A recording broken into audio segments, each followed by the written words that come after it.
can see, the weather still thinks it's winter time. I thought maybe spring was here. I guess I was mistaken.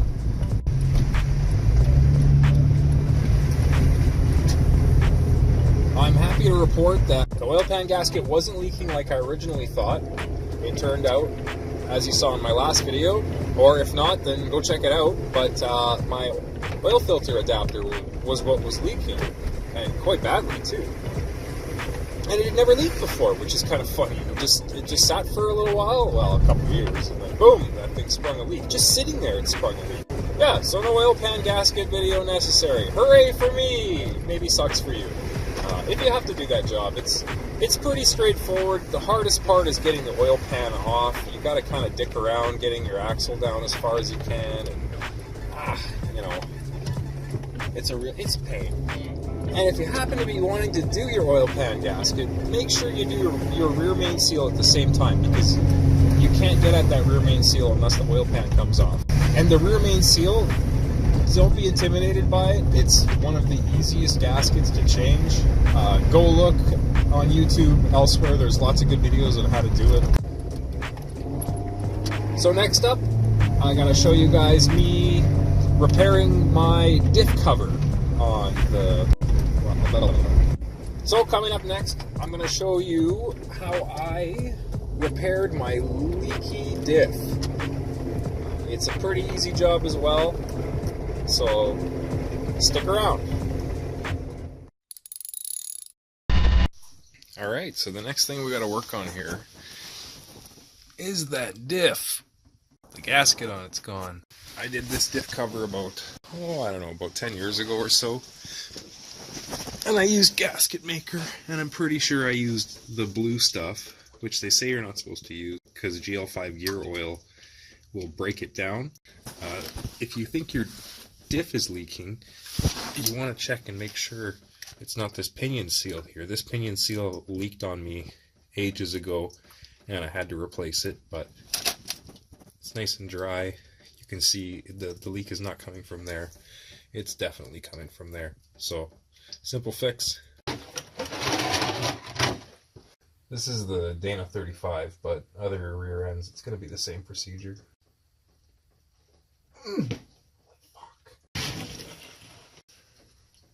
Okay, that's a lot better.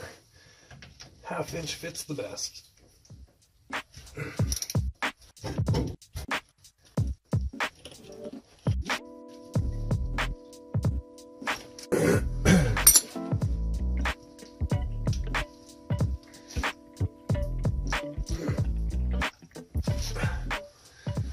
So that's a little plug in there. Let's see if I can pull this off.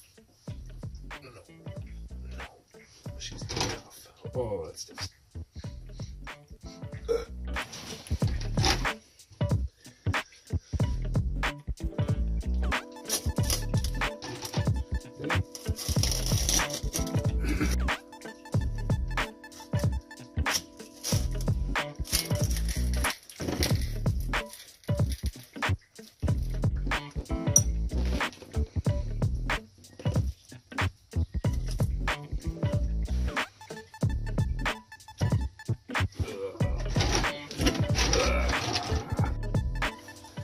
Cars could poop, this would be their poop.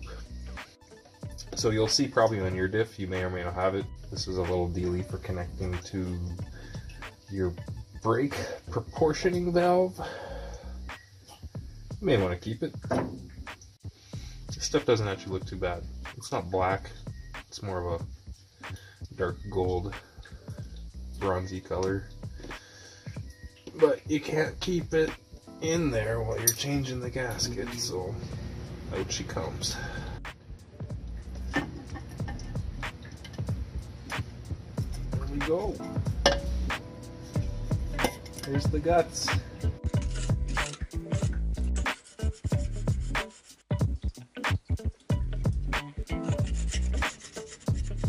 There she is, nice and clean, no more gasket on it. Some of this shit you might see here, that's just discoloration due to a little bit of corrosion, I guess. I'm not going to worry about it too much, as long as this mating surface here is clean and smooth. That's what matters. I should paint this thing one day, huh? Here's the shmoo I'm going to use. If you have the option, get the stuff that's made to resist gear oil. I'm just going to use this. It should be fine. The last time I did it, it lasted 10 years. Alright, there you have it. That's how I put on my gasket. Might be a little too much goo, but I think it'll be fine.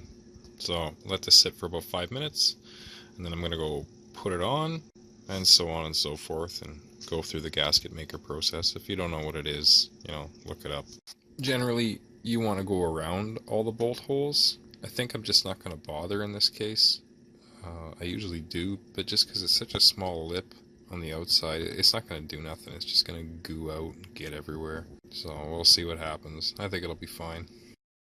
Okay, so reassembly's pretty straightforward. The biggest thing is just being careful to line up the bolt holes and make sure you don't smear the gasket maker around while you're trying to put this in.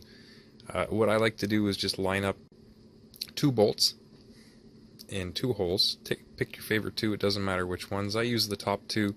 I'll line it up with the holes, get it where I want to go, thread one in, and then I'll put one in the bottom, and then finger tighten that, and then from there I can put the rest of the bolts in, and everything should line up fine.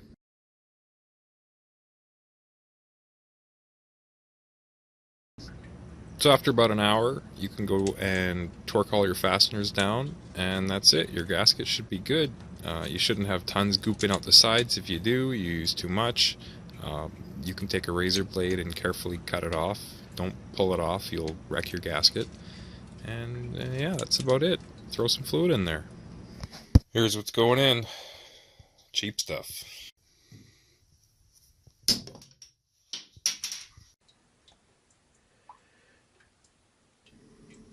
You'll know it's full because it starts to spill out of the fill hole like that, and that just means you're done. So go ahead and stick that rubber plug back in. You can get replacements if you happen to wreck yours. They're not hard to find. Any auto parts store should be able to sell you one.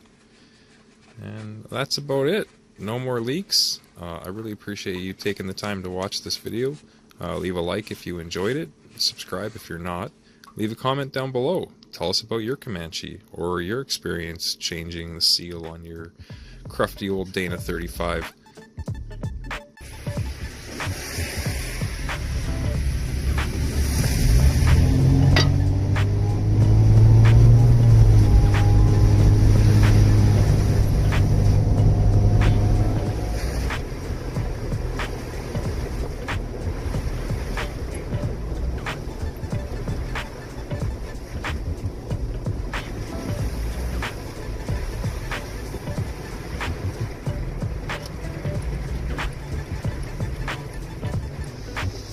I love the springtime.